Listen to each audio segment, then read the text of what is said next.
So you've got a small budget under $10,000, but you want to have fun in some old school American muscle. What is the best option?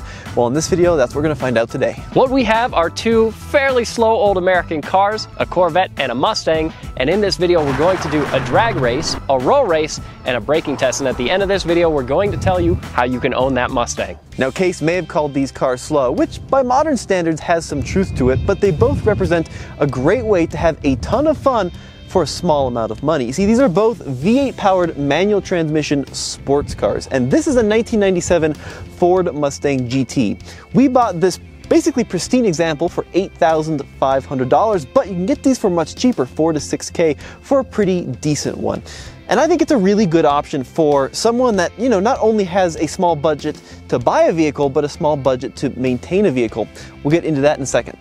In the other corner, we have my 1988 Corvette, and this comes with the Doug Nash 4+3 manual transmission, which is hard to find in these cars. I got this particular example for $10,000. It's got 47,000 miles on it, and it's a pretty clean car for about 10 grand. Plus, I've got another liter basically under the hood. So these SN95 Mustangs had a ton of engine options depending on the year. Now, they launched with the 5-liter V8. This 97 though has a 4.6-liter modular V8. Horsepower rating 215 horsepower, which doesn't sound like a lot.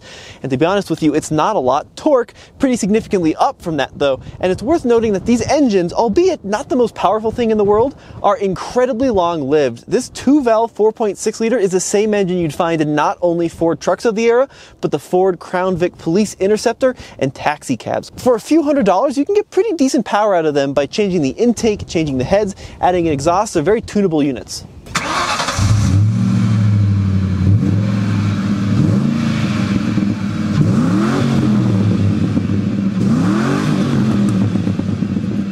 Under the hood of the Corvette, you have one of the many 5.7-liter V8s that GM has made over the years. This is the L98. Not quite as effective of an engine as the LT1s that came later, but I like these earlier cars for a lot of different reasons. These are supposedly rated around 245 horsepower, but 340 pound-feet of torque. So neither of these cars have tons and tons of horsepower, but I have more of it. So that, at the end of the day, is all that really matters. And yeah, it's a Chevy 350. It's not exactly a high-strung, difficult motor to find parts for, or to maintain, or to run.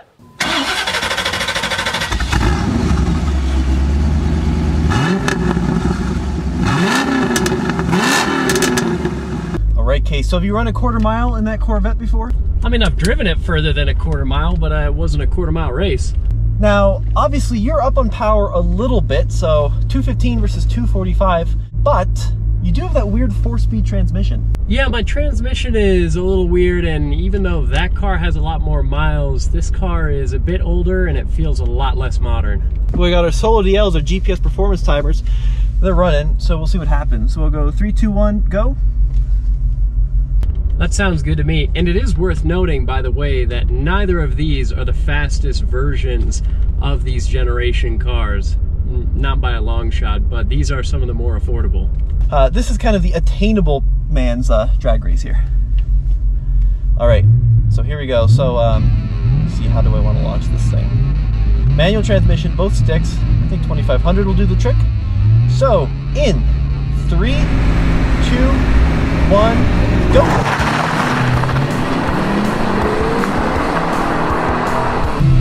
Oh, good launch with the Mustang. 5,500 RPM in a second. Well, pretty quickly I'm pulling away from it. That Corvette's quicker though. He got me. This engine is so lazy. In a third, 6K.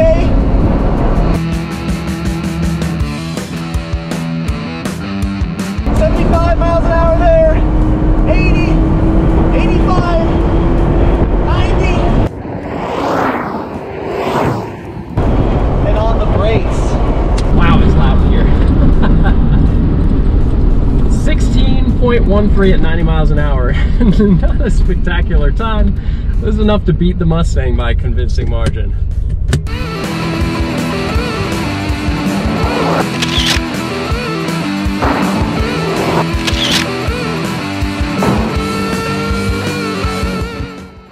And I ran a 17.20 at 83.7 miles an hour. Now, of course, it's worth noting we are at over a mile above sea level here, so that is a big determining factor on the performance of these cars because they're both naturally aspirated. Yeah, it would be a lot easier for these cars to put some power down if they had the air to breathe, but they don't up here. Even so, it's still fun to ring these cars out because they're big, gnarly V8s. They make a good noise, and I mean, for the amount of money, you can't be mad at that. You have the chance to own this exact Mustang if you head over to TFLbids.com. It's up for auction as we speak. Now, this is a really nice example, under 80,000 miles. You can tell it's been really well cared for. Is it a Concours example? No, but who wants a Concours example SN95? These are cars to do burnouts in and have fun with the family, and this car is perfect for that. One of the big advantages of buying an old Mustang like this over a Corvette is that this vehicle seats 4 passengers. Now, I understand that, you know, if you're shopping for a budget sports car, there's a good chance that maybe you have a family, maybe you have a situation where you need the space to hold 4 people. And actually, these Mustangs do it in a fair amount of comfort. There's actually a decent amount of rear seat legroom and space in the back of these old SN95s. Another advantage of these cars is that they sit quite a bit higher than the Chevrolet, so getting in and out of them is much easier. So if you have a back injury or a leg injury, or if you're just a little bit older, these cars are fantastic for just daily driving because they're easy to get in and out of. Now, the interior on this car is certainly very 90s, lots and lots of hard black plastic, but it's held up beautifully well. And I think Case will agree in a second here that it's probably better made in a lot of ways than Chevrolet. It's a much more modern interior, much more kind of user-friendly, but maybe not as cool. I will give Tommy this. It's easier to get into the Mustang because we've got this gigantic sill here, so you kind of have to slide your butt in, then bring your feet in, and then you're in the car. And another perk of the Mustang is that it's a much more modern interior. This is not a very well-built interior in this car. So I have a lot of bits of trim and everything that are creaky and some that are cracked and need replacing because it's just a little poorly made. But what's cool about this interior is that sitting in here, it just feels so much more special. It feels a lot less regular, everyday, normal kind of car. You hop into this interior and it very much feels like the 80s vision of what the future was going to be like. So we'll lock both cars into second gear at 30 miles an hour, and then we'll just plant it. So we'll lock both cars into second gear at 30 miles an hour, and then we'll plant it when I go 3, 2, 1, go.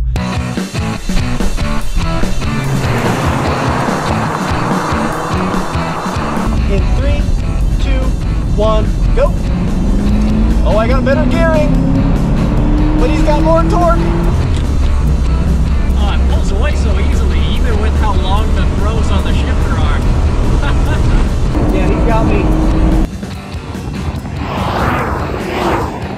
I'm actually pretty impressed with this. Man, that Corvette, when that thing, when you get that thing into the power band, it really moves pretty well. You know, it's funny, especially because this engine is so much torquier than it is high in horsepower. I kind of figured it was going to be one of those motors that gave you everything it gives you right at the bottom end, and you know, not really a whole lot of reason to ring it out.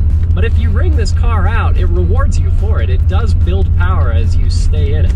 The SN95 Mustang was developed from the old Fox body. As such, it uses a solid rear axle. However, you could get them with a limited slip rear end, just like this model has. And I do want to show you some of the practicality of this car. I know you don't buy your fun car for practicality, but it's worth noting that these have a surprisingly large trunk. You can see we got our camera bag, all of our cones, all shoved in here. And if you want even more practicality, the coupe has a much larger rear end. So overall, even though these are fun cars with a V8 and manual transmission, they are surprisingly useful for a family on a daily basis. Well, the Corvette doesn't really have a trunk. It's, I guess, more of a hatchback.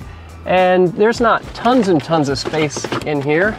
Let me move this very nicely made cargo shade. Yeah, I've got a little bit of space back here. It's actually enough space that I can remove my roof and I can store it back here, and it actually clips into place so that it doesn't slide around. So while this is not the convertible version of the C4 Corvette, the top is still removable, and that's pretty cool. Now we have test number 2. This is going to be our 60 to 0 braking performance test. We're going to get going 60 miles per hour, slam on the brakes as hard as possible, once we hit those cones, and then we're going to measure the distance that both cars take to stop from 60.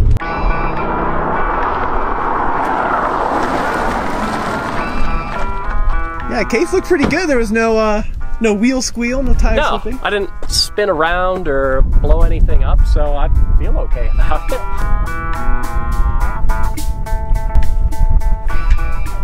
And survey says on the Chevrolet Corvette C4, 110 feet. I guess we'll see what the Mustang does. And another thing I love about this era of car from the 80s and the 90s is they're old enough to feel special, old enough to feel different than a new car, but not so old where you're dealing with carburation and, you know, lap belts. You got real seat belts, you got actual safety devices, crumple zones, of course, airbags, so you feel safe and secure driving it, but it feels a lot different than a new car, which is the best part about old cars.